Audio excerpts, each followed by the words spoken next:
Hi guys. बहुत एक ज़रूरी चीज़ मैंने शेयर करनी है। समझ लें ये वीडियो एक मोटिवेशनल वीडियो है। चलो लेट्स जंप इनटू इट। अगर आप पहले बच्चे हो अपने पेरेंट्स के, या आप पहली बच्ची हो अपने पेरेंट्स की, तो क्या आपके ऊपर ये जिम्मेदारी आयद होती है कि you are suppose to take care of the younger siblings. अच्छा, एक और बात, मैं एयरबिनबी में हूँ, मेरे पास ट्राइपॉड नहीं है, so I am going to hold my phone with my hands. तो ये थोड़ा सा ना ऐसे टिल्ट हो सकता है। I am sorry about that because I did not bring my tripod. मेरी mismanagement I guess. Okay, so I am the youngest person in my family. मतलब मेरे बहन भाइयों में से मेरे जो पेरेंट्स हैं, मैं सबसे छोटा बच्चा हूँ उनका। मेरे जो बड़े भाई हैं, और आई am the only sister. Okay, मेरे जो बड़े भाई हैं, सबसे पहले जो मेरे भाई थे, तो मेरे पेरेंट्स का ये एटीट्यूड रहा कि हमने अपने पहले बच्चे को बहुत अच्छी एजुकेशन देनी है। मेरे बाबा जो थे वो स्कूल टीचर थे, ठीक है, और मेरी अम्मा जो थी वो हाउस वाइफ थी। तो अब्बू के पास जो भी पैसा था उन्होंने बड़े भाई की एजुकेशन के ऊपर उसको इन्वेस्ट किया, और अम्मा के पास महज दो जोड़े होते थे। और वो, एंड आई गेस बहुत सारे पाकिस्तानियों की यही स्टोरी होगी, बहुत सारे इंडियंस की यही स्टोरी होगी। तो अम्मी के पास दो जोड़े होते थे, हमेशा हमने उनको ऐसे ही देखा। और खाने में भी वो लोग किफ़ायत शौरी का करते थे, और वो कहते थे कि हमने बच्चे को पढ़ाना है और उसकी एजुकेशन पे लगाना है। तो they made sure that they sent my eldest brother to the best institute in Sibi city. And वो जैसे 7th स्टैंडर्ड पे आ गया तो उसको उन्होंने कैडेट कॉलेज मस्तंग में भेजा, जो कि उस वक़्त बहुत अच्छा था, ठीक है। उसके बाद उसने वहाँ से मेरे ख्याल से एफएससी कर ली। उसके बाद ही was sent to Lahore, UET Lahore. तो मेरे पेरेंट्स उस सब के लिए पैसा जमा कर रहे थे, और सब उसकी उसकी एजुकेशन के लिए रख रहे थे। मुझे नहीं पता कि उसको वजीफ़ा वगैरह उसके पास था या नहीं था। तो मेरे पेरेंट्स मुझे बताते हैं कि किंजा, जब तुम पैदा हुई तो तुम्हारे अब्बू जो है वो टीचर से डीओ बन गए थे, और जो मेरे बड़े भाई थे वो उनका कैडेट कॉलेज में उनका एडमिशन हो गया था। तो तुम लकी हो फैमिली के लिए। मैंने कहा अच्छा, ये तो बड़ी अच्छी फीलिंग है। चलो थोड़ा बहुत मैंने ड्रामा ला दिया कहानी में, बट ये हकीकत में ऐसा हुआ था। अच्छा, तो जब मैंने अपना होश संभाला तो मैंने देखा कि एक बंदा है, एक लड़का है जो कि पैंट शर्ट पहन के किसी और शहर से हमारे घर में आता है। तो वो थे मेरे बड़े भाई, ठीक है। और बहुत अच्छा लगता था यार, वो बहुत इंस्पिरेशनल था, क्योंकि आप कहते हो कि यार भाई है वो दूसरे शहर में है, वो मेहनत कर रहा है और वो परदेस काट रहा है। फिर वो जब घर आता था ईद वगैरह पे ही आता था, वो बहुत कम कमाता था। तो फिर उसके लिए अच्छे खाने घर में बनाना, और अम्मी अबू उसको बहुत ज़्यादा प्यार करना, और हम सब भी बहुत प्यार करते थे। तो वो हमेशा से एक इंस्पिरेशन रही कि यार ये क्या होता है, ये एजुकेशन क्या होती है, परदेस में रहना क्या होता है। तो वो तब से मेरे अंदर आना शुरू हो गया, और मुझे याद भी नहीं है, आई वॉज वेरी लिटिल, और बस वो मैंने देखना शुरू किया कि एक भाई है जो कि लाहौर से आता है, सिब्बी में, ठीक है। और he was really good in studies, still he is very good in his job. अच्छा, तो फिर भाई जब आ जाता था तो हमें पता था कि उसको अंग्रेजी आती है। तो हम लोग अंग्रेज़ी जो मूवी होती थी उसको, वो हम लोग जमा करके रख देते थे। तो फिर जब भाई आता था फिर हम कहते थे चलो अभी भाई आ गया है तो अभी मूवी हम लोग लगाएंगे। फिर हम मूवी लगाते थे, वीसीआर पे लगाते थे। तो फिर उसमें 2 मिनट मूवी चलती थी। फिर हम भाई को ऐसे देखते थे, इसने क्या बोला, फिर वो हमें बताता था। फिर वो बंदा जो है 2-4 लफ्ज़ बोलता कैरेक्टर मूवी में, फिर हम भाई को देखते इसने क्या बोला। तो एक दफ़ा भाई बहुत नाराज़ हो गया, बड़ा भाई, कि उसको पूरा तो बोलने दो। We are very annoying, but annoying in a way कि हम लोग बहुत एक्साइटेड हो जाते थे कि बड़ा भाई आ रहा है, दूसरे शहर से आ रहा है, तो वो बड़ा एक्साइटिंग होता था। इसके साथ साथ बड़े भाई जो है मेरे लिए लाहौर से ज्वेलरी लाते थे। तो just imagine, I was just a little girl and someone was bringing jewellery from Lahore for me. तो वो ज्वेलरी पहन के मैं जो हूँ शादियों में, इवेंट्स में जाया करती थी। तो बड़ा वो एक शशका लगता था कि यार इसके पास तो लाहौर की ज्वेलरी है, क्योंकि इसका भाई लाहौर से लाहौर में पढ़ रहा है। ये देखो। अच्छा, तो that was an inspiration for all of us. उसके बाद फिर क्या हुआ कि मेरा जो जो भाई जो मुझसे बड़ा है, ही अप्लाइड। एक तो उसने अपने मैट्रिक में बहुत मेहनत की। वो हमारा एक ओताक टाइप जगह होती थी, उसने सब सब लाइफ को बॉयकॉट कर दिया और वो दिन रात उधर बैठ के पढ़ता था। उसके 9th और 10th के जब एग्ज़ाम थे तो वो दिन रात पढ़ता था 6 महीने के लिए। We were like we don't see him. और छोटा सा कमरा, यार सिब्बी की बात बता रही हूँ, तो लाइट भी जाती थी, वो लालटेन अपना रखता था। That was super crazy. अच्छा फिर एक वो चीज़ थी जो कि मैं सबकॉन्शियसली अब्सॉर्ब कर रही थी कि you know there is hard work, life is all about hard work. अगर आपने कुछ अचीव करना है ज़िंदगी में, if you want to become something. फिर मेरा वही भाई वो तामीर नौ में उसने एडमिशन लिया और उसने बहुत अच्छे नंबरों से पास किया। फिर भी वो अपने मार्क्स से सेटिस्फाई नहीं था क्योंकि उसने कहा मैं I was looking here and I guess I got marks over here. वो भी बहुत अच्छी बात थी कि आप अपना गोल ही इतना ऊपर सेट कर रहे हो। वो क्या बोलते हैं कि aim for the moon you will at least get the star, something like that. हमारे यहाँ पे डीन ऐसे बोलते हैं यूएनटी में। तो वो भी एक इंस्पिरेशनल चीज़ रही है मेरे लिए। फिर मेरी अम्मा जो है, यार मेरी अम्मा ना, मैं जब ग्रो कर रही थी मेरी अम्मा से मैंने कभी ये जेंडर वाली चीज़ें नहीं सुनी कि लड़कियाँ तेज़ आवाज़ में बात नहीं करती, लड़कियाँ तेज़ आवाज़ में हंसती नहीं हैं, लड़कियाँ मेकअप नहीं करती स्पेशली शादी से पहले, लड़कियाँ जो है कान छिदवाना, नाक छिदवाना, लड़कियाँ ये सारे काम नहीं करती हैं। तो मुझे अम्मी ने मेरी कभी भी नहीं बोला। एक और भी बात होती, लड़कियाँ इमली नहीं खाती हैं, मेरी अम्मा ने मेरे पे कभी इस तरह की रिस्ट्रिक्शन नहीं लगाई। मैं जब बड़ी हो गई, मतलब यूनिवर्सिटी में चली गई या कॉलेज में, फिर मैंने ये सब सुनना शुरू कर दिया कि अच्छा लड़कियां तो ऐसे होती हैं, वो ऐसे बैठती हैं और लड़कियां हा हा हा करके नहीं हंसती हैं। मेरी मेरी आवाज़ भी ऊंची थी, अभी भी है, और मेरा लाफ्टर भी बहुत ऊंचा है।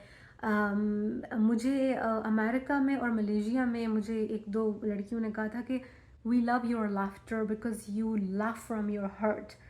एंड आई सेड यस, मैं प्रिटेंड नहीं करना चाहती हूँ। And why should I stop my laughter, why should I fake it to sound sophisticated. अगर कोई डिस्टर्ब उससे नहीं हो रहा, मैं बाहर कहीं हूँ, तो I will laugh the way I want to laugh, I laugh. तो मेरी अम्मी को मैं बहुत बड़ा क्रेडिट देती हूँ कि मेरी अम्मा ने मेरे ऊपर कभी भी ये रिस्ट्रिक्शन नहीं लगाई कि तुमने ये नहीं करना, तुमने वो। I grew up like a free bird. अच्छा लेकिन यूनिवर्सिटी में जब मैं गई तो तब मुझे मुझे बकवासियात सुनने को मिल रही थी कि स्पेशली मेरी एक दोस्त थी, उसने मुझे बहुत इन्फीरियर किया। एक वो बंदी थी और एक और भी चीज़ बताऊंगी। वो मेरी क्लास फेलो थी वुमेंस यूनिवर्सिटी में, और उसने मुझे बोला कि तुम्हारी जो हाइट है, इस हाइट की लड़कियों से कोई शादी नहीं करना चाहता, so those girls are rejected. तो तुम्हारी जो हाइट है ना वो छोटी है, सो आई एम 5 feet, तो you don't have a good height and you will be rejected. And I believed in it, और that was devastating because आपका वजूद ही आपके साथ होता है और आप कहते हो कि अच्छा that वजूद is not good, that वजूद is not acceptable. I was terrified. अच्छा फिर उसके बाद क्या हो गया कि एक और इंसिडेंट हो गया, क्योंकि कोयटा में जो है मेजॉरिटी पठानों की हैं, तो हमारे कुछ रिलेटिव्स बन गए थे, ज़ाहिरी बात है, माय ब्रदर्स गॉट मैरिड। तो उन रिलेटिव्स में से लोगों ने ये कहना शुरू कर दिया कि you have a black skin colour, तो they use to call me, literally they use to call me काली। मतलब उनको कोई ना ना उन्होंने कभी कोई सोचा कि यार it can hurt her, it can affect her self-confidence. I was just hearing these things. And then we had another girl in the family who had a darker color, darker than mine. और उसके बारे में बोला जाता कि because she's like me, so that girl also has darker color. So उसने मुझे अच्छा खासा टाइम तक इफ़ेक्ट किया. But what I'm trying to say here is my mother never gave me such impressions कि तुम अपनी इस चीज़ पे काम कर लो, उस चीज़ के ऊपर काम कर लो, तुम्हें रिश्ते के लिए कोई एक्सेप्ट नहीं करेगा, I love my mother and I respect her so much for giving me this confidence, and she never made me inferior. She never made me super conscious of my looks, nothing. अच्छा, तो बात मैं ये करना चाह रही थी कि मैंने हमेशा अपने भाइयों को देखा कि वो कितने हार्ड वर्किंग हैं और वो कामयाब हो रहे हैं। इवेंचुअली मेरे बड़े भाई को बहुत अच्छी जॉब मिल गई, और मेरा जो दूसरे भाई की मैं बात कर रही हूँ, he became an army officer in Pakistan. That was a big thing. So he got prestige and he got a lot of power and he had a say family में भी, और बड़ा वो, और फिर वही बात थी कि वो एक और हमेशा कहीं ना कहीं और जगह पे वो पोस्टेड होता, तो my parents use to wait for him, we use to wait for him. तो वो एक चीज़ थी कि यार you know I should be something like that. तो मैंने हमेशा देखा उनको कि मेरे को भी कुछ करना है। एक और प्यारी चीज़ मेरी अम्मा किया करती थी, आई विश कि अब जो मेरे नेफ्यूज़ और नीज़ हैं,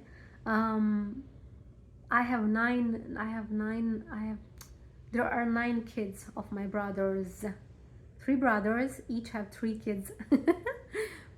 So I have 2 nieces and I have 7 nephews. तो आई विश कि अब मेरी जो अम्मा है वो मेरे भाइयों के बच्चों को ये बोलें जो मैं अभी आपके साथ शेयर करने जा रही हूँ।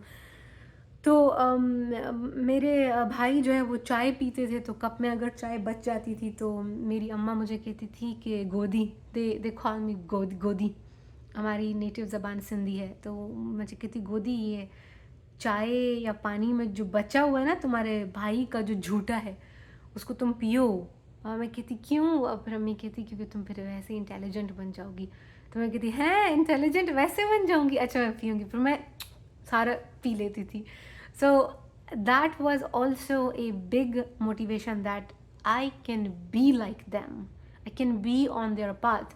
So environment का बहुत बड़ा रोल है हमारी ज़िंदगी में। लोगों का, जिस तरह के लोगों के साथ हम उठते बैठते हैं, उनका बहुत बड़ा रोल है हमारी ज़िंदगी में। मुझे ये ख्वाब दिखाने के लिए मेरे भाइयों का रोल है कि वो जो बन रहे थे, मैंने कहा मुझे भी वैसा ही बनना है। लेकिन जब आप नेगेटिव लोगों के साथ होते हो तो उसमें फिर आप एक गंदे से काले से कमरे में अपने आप को बंद कर देते हो, क्योंकि आपको मजबूर किया जाता है कि आप ऐसा बनो। जैसे कि मेरी उस क्लास फेलो ने और मेरे कुछ रिलेटिव्स ने मुझे कॉन्फिडेंस के हवाले से मुझे इतना ख़राब कर दिया कि मैं हमेशा अपने आप को कंपेयर करती रहती दूसरों से, और मैं कहती कि अच्छा यार मुझे तो कभी कोई एक्सेप्ट ही नहीं करेगा, I am a useless thing. अच्छा, एक और बात मैं यहाँ पे ऐड करने जा रही हूँ कि हाँ, इसके बाद क्या हुआ कि हम एक बार ना, एक नावल था मेरे ख्याल से प्राइड एंड प्रेजुडिस था, तो वो एक, I think I can be wrong, एक बंदी होती है उस, ज़ाहिर बात है वो वेस्ट का एक नावल था, गोरों का एक नावल था, तो उसमें एक बंदी होती है, उसकी 7 मेरे ख्याल से बेटियाँ होती हैं। वो कहती हैं कि उसकी उन 7 बेटियों में से एक जो उसकी लड़की होती है उसकी सबसे ज़्यादा लंबी हाइट होती है। तो वो औरत बोलती है कि मेरी ये वाली बेटी के लिए ना बहुत अच्छे रिश्ते आते हैं, सब लड़के उसको पसंद करते हैं क्योंकि ये टॉलेस्ट है। तो मैंने अपनी उसी क्लास फेलो को देखा जो मुझे कहती थी कि तुम्हारी हाइट छोटी है, तुम्हें तो कोई भी नहीं पसंद करेगा।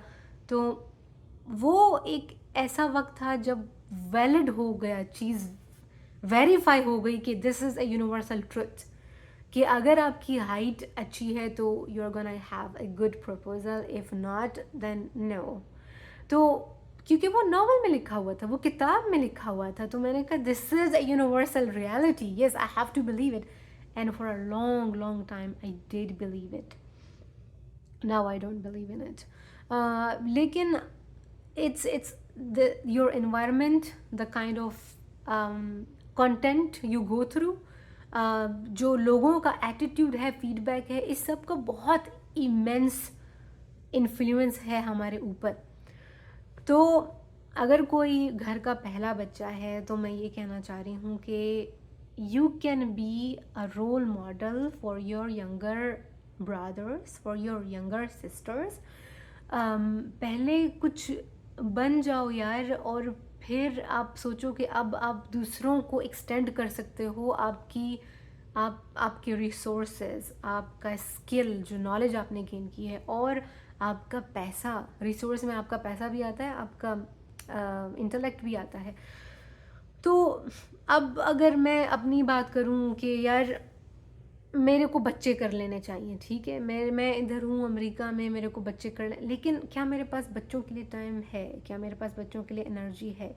मैं बच्चा पैदा कर लूँ और उसके बाद मैं कहूँ कि आहा मेरा बच्चा तो मुझे स्टडी करने नहीं छोड़ रहा, मेरे को तो अपना असाइनमेंट पूरा करना है या मेरे को थीसिस करना है, और फिर मैं एक गंदी अम्मा बन जाऊँ और मैं बच्चे को रोने दूँ, खाना ना दूँ, और मेरी पढ़ाई भी डिस्टर्ब रहे और वैसे भी मैं डिस्टर्ब रहूँ, आई फील गिल्टी। तो उससे बेहतर है कि मैं इंतज़ार कर लूँ, मैं अपने आप को पहले कुछ बना लूँ और फिर मैं कहूँ कि यार okay now this is the time to have a child. So this is not selfishness. I guess that's the best way to be a contributor to help your family, to benefit your family. तो think, what if we think like this कि rather कि हम ऐसा बोलें कि यार अच्छा मैं बड़ा भाई या बड़ी बहन हूँ और मैं अपनी ज़िंदगी कुर्बान कर दूँगा अपने छोटे बहन भाइयों के लिए.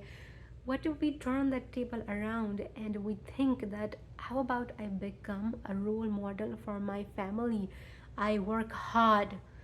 I work really, really hard and I become something. And then I tell my youngers, see, this is the path. Follow this path because I have followed it and I am an example of success, glory, achievement.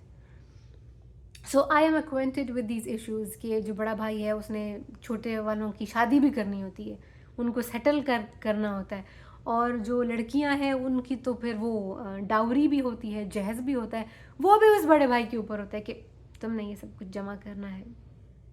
So guys, do not kill your dreams, think different, make a way to pursue your dreams, live the life of your dream, and then also be a reason to help, support, and uplift your family. It's doable. Okay, these all things are doable. I have shared my example. I hope it helps you. um, Today I'm the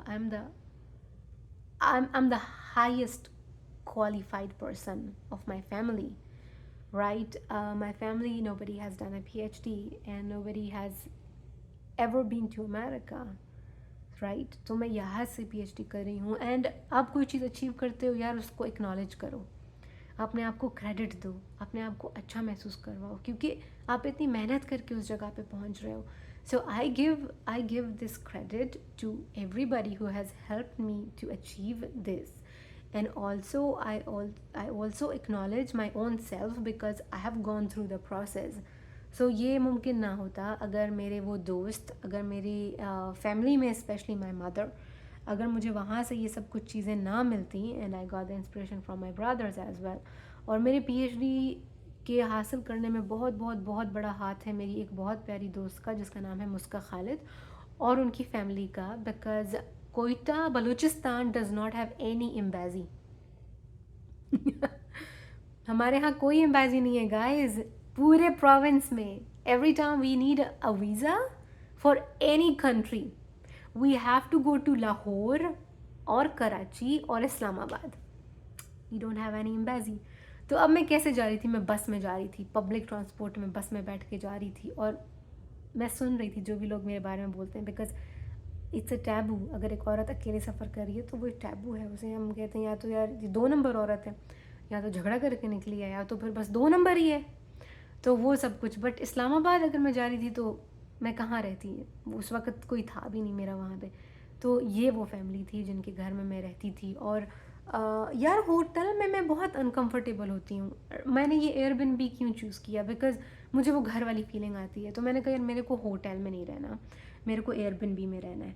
तो जब इस्लामाबाद की भी हम बात करें, उस वक्त Airbnb का इतना पता भी नहीं था. और I had this great people. मुस्का और उसकी फैमिली, मुस्का के वालिद बहुत सपोर्टिव, उसकी अम्मी बहुत सपोर्टिव. यार मुस्का मेरी जो दोस्त है उसकी बहनें, they treated me like their own sibling. जैसे मुस्का थी वो उनकी छोटी बहन है, उन्होंने मुझे, they used to cook food for me. I will get emotional. So when I used to come back from my work, they used to make fresh roti for me, and I had access to everything in the house, kitchen, everything. So I was not expecting this. I- So all the good people who helped me to make my dreams possible, I will always give them the credit. And this family, I mean, she's just my friend. She's not even my relative. और उन्होंने मुझे बहुत ज़्यादा मदद किया, बहुत ज़्यादा मदद किया. And his father is, I cannot even, I don't have words to describe my feelings for this family.